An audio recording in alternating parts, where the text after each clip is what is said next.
You finished shooting a while ago, but this is still emotional. This is still a big full stop, isn't it? Just talk me through how you're all doing. Daniel, you first. Well, I mean, you know, it's been a, like, for everybody, it's been like just a very, very odd couple of years in any way. To sort of put things into perspective, the fact that we had this movie to put out and we were waiting to put it in the cinemas, and it was like, well, what will be, will be. I'm just so grateful that we've got here eventually, and that we're going to have a premiere and we're going to celebrate this, and we're going to, because I think we've got a very special film. And that's just, you know, that's just kind of, it's more than we could have hoped for, especially this time last year. No one knew what was going to happen.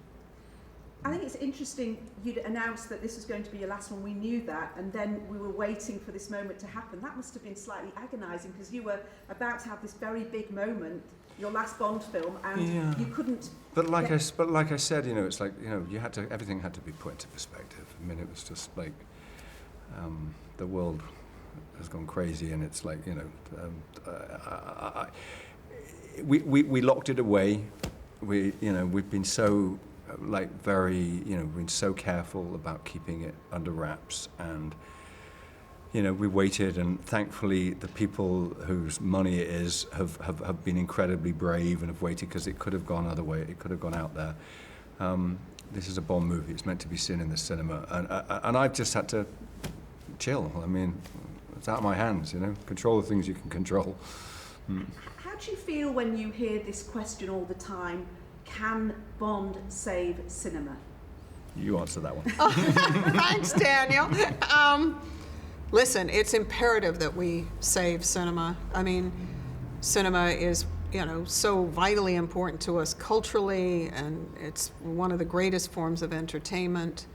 And I think, you know, we've learned a lot during this 18-month period, and one of the things I think we've all learned is how much we need each other, how much we're social animals, how we felt so deprived of experiencing things with our loved ones, our friends, and what better place to celebrate life and family and friendship than going to the cinema.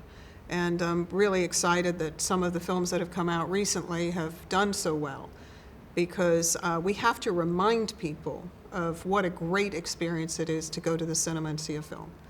And we think our film is really good. We think it's been worth waiting for. So we hope that audiences will enjoy this film and celebrate not just Bond, but celebrate the return to the cinema. Mm-hmm. You said in the documentary about Daniel's tenure as Bond, I can't imagine Bond without Daniel. That's a big statement. Is there going to be a Bond now we know Daniel's going? The statement is still true. I mean, I'm in denial. Of course there's going to be a Bond. I mean, of course there is. I mean,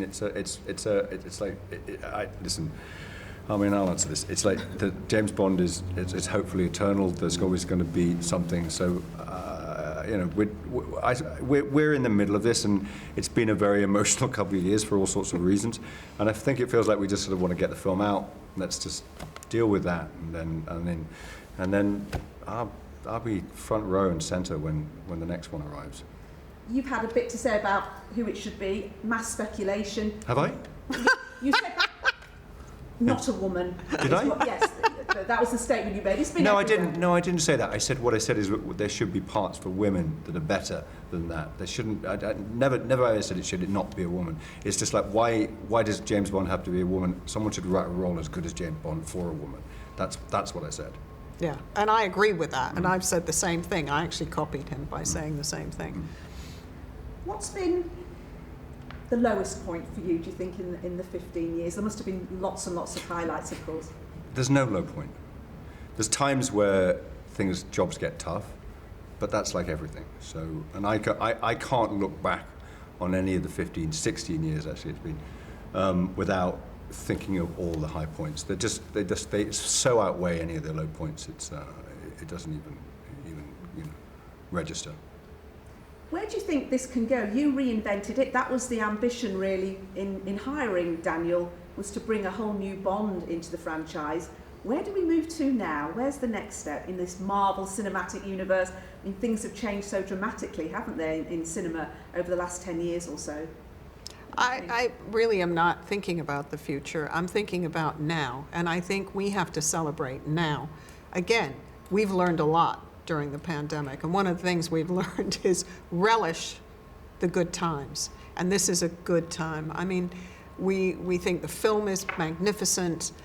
I want people to celebrate Daniel Craig because what he has done has been extraordinary, and this is the sort of epic conclusion of his tenure as Bond, and I want people to celebrate that and celebrate coming back to the cinema, and we'll think about the future at another time. What has James Bond done for you, Daniel? I mean, that's so hard to answer. It's changed my life. I mean, I knew it would, but who could imagine the way it's sort of, what it's done for me. But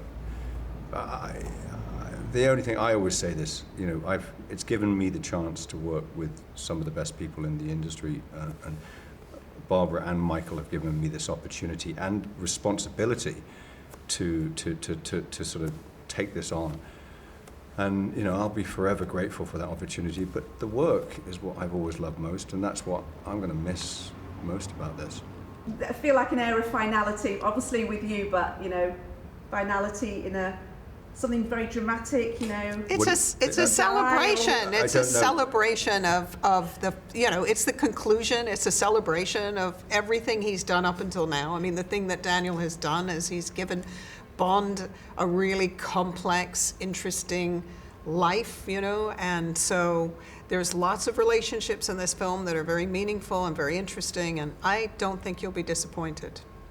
Just finally, in the documentary, you got really emotional. That was quite a moment when you said goodbye to the crew. That must have been incredible. I know. Well, it was, like I said, those are the people that I do it for, and it was hard not to get emotional. I tried to not get emotional, but.